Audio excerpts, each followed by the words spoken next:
অনেকে বলে যে তোমাদের কি ইজ্জত মানে প্রেস্টিজ যেতে পারে কিনা যদি না যেত।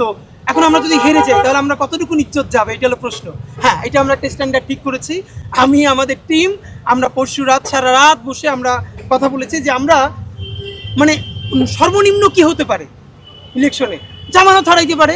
তা আমরা একটা স্ট্যান্ডার্ড ঠিক করছি যে এর নিচে যদি ভোট পাই তাহলে আমাদের মন খারাপ হবে, সেটা হলো 500 ভোটের নিচে যদি পাই।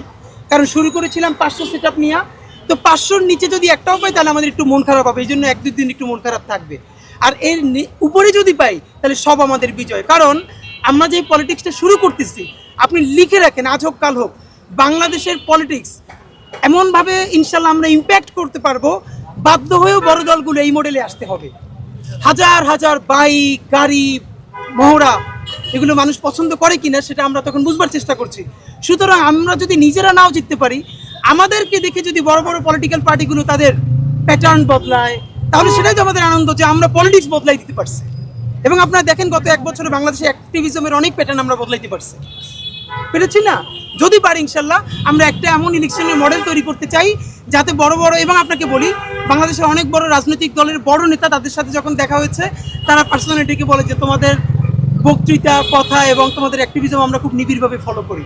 এর মানে তাদের কাছে এটা পৌঁছায়। তো আমি আশা করি আমরা এখানে দাঁড়াচ্ছি, আজকে ওই কর্নারে বিএনপি, ওই কর্নারে জামাত, তারাও দাঁড়াক।